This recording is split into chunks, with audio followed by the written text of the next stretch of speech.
So I ended up at the teepee today. I've been hiking for like over 2 hours. I've been trying to find a nice spot to set up a permanent type bushcraft camp. I'd like to make some kind of a double lean-to type thing. And I've been hiking and hiking and hiking and trying to find a nice spot that would have all the materials that I would need, dead standing or deadfall, anything that I wouldn't have to cut down too many trees. And I found a nice spot. There was a lot of dead standing spruce, perfect size, but the terrain was just so uneven, and it was so hard to just find a nice even spot that I could build something maybe 6 by 6 or nothing too big, just something fairly big, but not over exaggerated or anything. So I ended up at the teepee to have a coffee. My feet are all tired out. These aren't the greatest hiking boots I've got on, but things are so mucky and wet that it's the only ones I have to put on. So I'm not sure if I'm gonna make it back to where I was there. It's a little hike from here. It's probably, I would say in all, maybe 2 kilometer hike.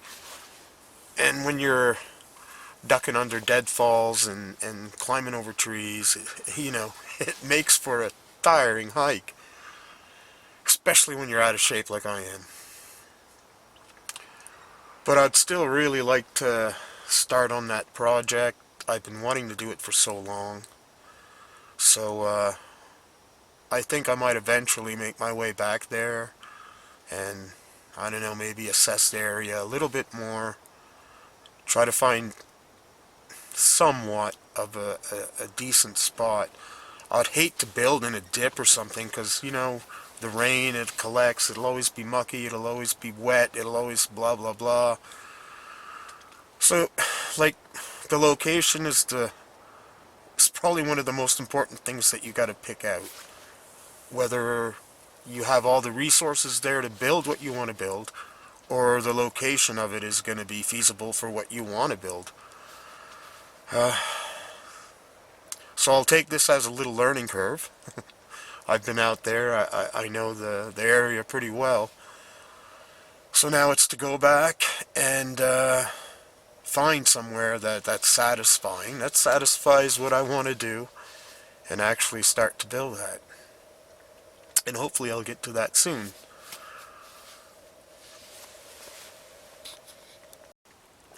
Well, I was kind of expecting to shoot a video today of start to a bushcraft build. But like I said, I've just trudged through the woods for, like a little over 2 hours. And out of all that time, one spot seemed okay, other than the terrain itself. So I'm gonna consider that.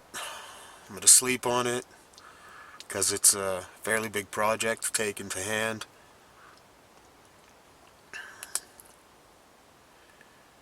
So despite all that, on another note, here we are in somewhat crazy times, right? This virus going around, causing a lot of paranoia and fear. In some ways it's warranted, and other ways it's not. I'm sure you've been following social media and all the posts and everything that's being made. The whole frenzy aspect about it is, in my opinion, somewhat ridiculous. Not in the health manner of it, but the hoarding manner of it that some people are doing. It's just, it's kind of out of whack. But I mean, if that's what some folks need to feel secure, I guess, 20 rolls, 20 packs of toilet paper, hey, go ahead, whatever. I think there's other things people should be worrying about. This whole self-quarantine thing is a good thing if people actually follow it. Um, Most of the young folks, I don't think they should really. They had some concern of contracting this virus and getting sick, but it's mostly them carrying this virus to people they know, their grandparents, their parents, people who are their health is compromised in some way, that it could really affect them and really make them sick.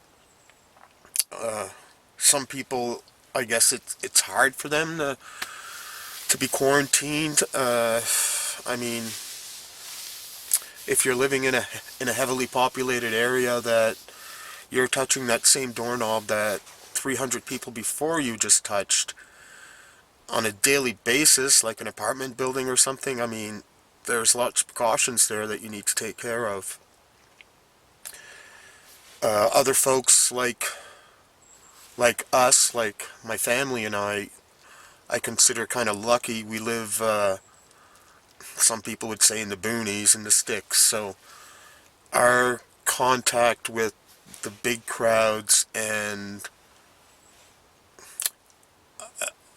stuff like that are pretty limited. Like, we have the same people coming to visit, or they've not been out of the province, and we've only got a few people that visit with us, and we're only leaving if we really have to pick up whatever we may need. But you still got to take precautions. There are some cases in Nova Scotia that they've been confirmed, so it's a crazy time for everybody. I just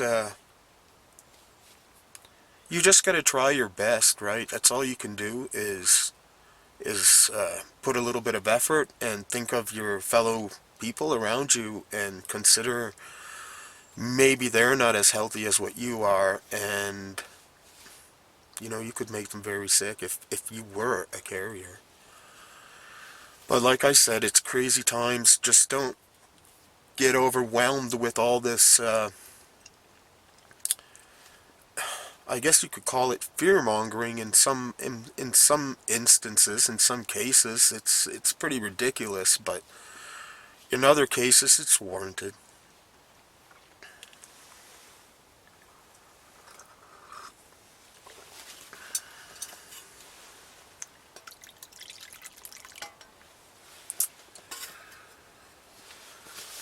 So anyway, those are just my thoughts, my opinions on what we're going through right now. Uh, it'll give us time to sit back and evaluate everything. Give us time to spend quality time with our families. I mean, get outside. The schools have been canceled for an extra 2 weeks, and they're not sure after that if what's going to be going on. So just take the opportunity and take your kids for a hike, or bring them out, or find something to do except sit at home and worry. Well, it was nice to get out here anyway and check out on the teepee. I haven't been back here in quite some time, so it's nice to come and check up on it. Everything seems okay. My squirrel friend has been enjoying my absence from here. There's spruce scraps, nut scraps everywhere, so he's been enjoying taking control of this TV. He was out there just a sec ago screaming at me, so he hasn't gone very far. So despite my failed attempt of making a video on my first series of bushcraft build, this is what it came to. But I'll try again next time. I'm just gonna finish up my coffee and pack up and head on home. So until I talk to you guys again, take care of each other, and we'll see you again soon.